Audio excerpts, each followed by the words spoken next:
Beda dengan kitab yang lain. Katakanlah Alkitab. Alkitab dicetak tahun ini dengan tahun yang kemarin. Kepada Ibu Bapak tempo hari sudah saya sampaikan ya, keadaan Alkitab dari tahun ke tahun ya, sudah banyak beda dalam pasal dan ayat yang sama. Belum lagi pasal ini dibanding dengan pasal itu, ayat ini dibanding dengan ayat itu.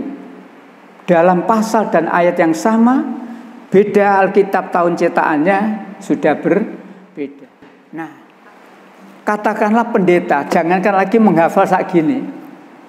Jangankan lagi pendeta atau pastor, yang tertinggi itu loh, paus. Kalau pastor kan terendah. Pastor, uskup, ya, masih terendah. Yang tertinggi paus, yang topinya putih kecil itu, suruh menghafalkan ini. Jangankan lagi sak gini, satu kitab saja Kejadian, ini apal kepengen roh.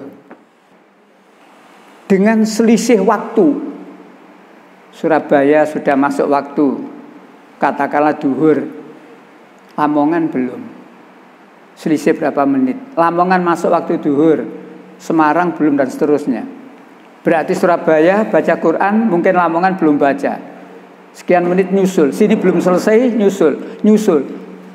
Manusia membaca Al-Quran tidak akan pernah berhenti dengan perbedaan waktu itu. Apalagi sholat itu 5 kali sehari.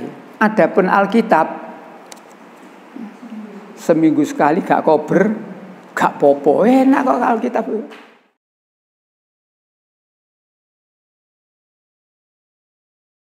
Itulah Al-Quran ya. Satu diantaranya yang kita garis bawahi adalah la mubadila li kalimati. Tidak ada yang bisa merubah firman-Nya.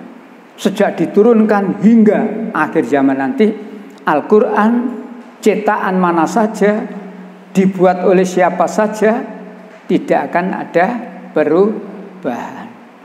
Salah satu keistimewaan Al-Quran ya. Beda dengan kitab yang lain. Katakanlah Alkitab.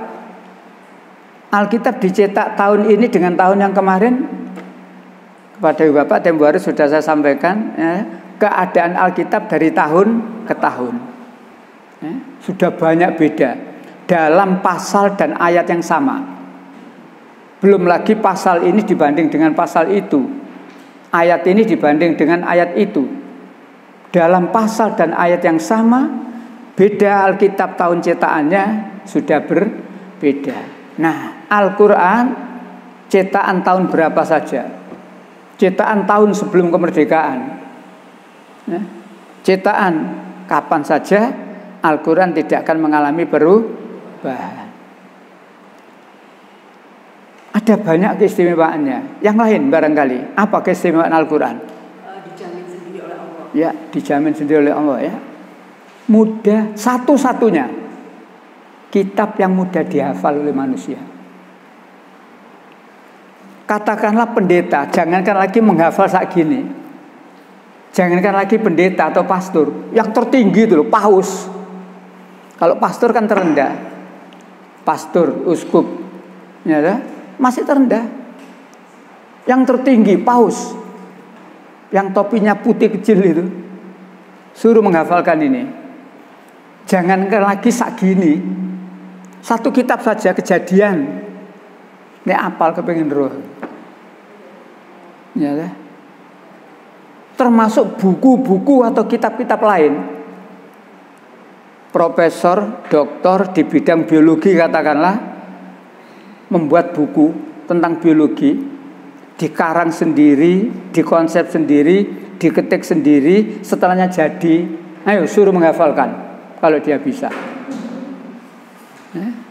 Al-Quran insya Allah.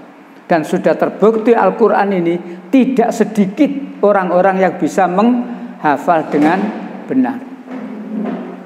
Bahkan orang yang tidak beragama Islam pun, tetangganya masjid,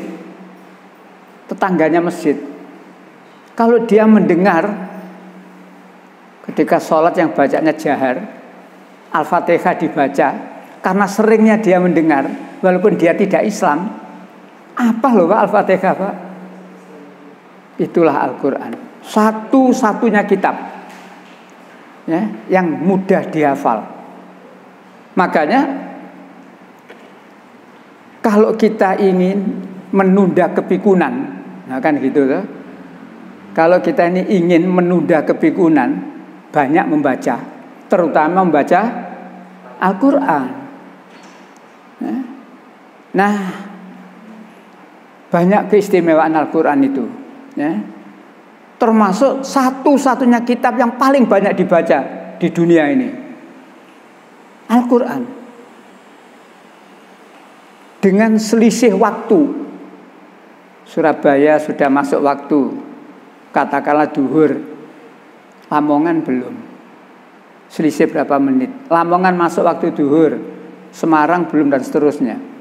Berarti Surabaya baca Quran, mungkin Lamongan belum baca. Sekian menit nyusul, sini belum selesai, nyusul. Manusia membaca Al-Quran tidak akan pernah berhenti dengan perbedaan waktu itu. Apalagi sholat itu 5 kali sehari. Adapun Alkitab seminggu sekali gak kober, gak popo, enak.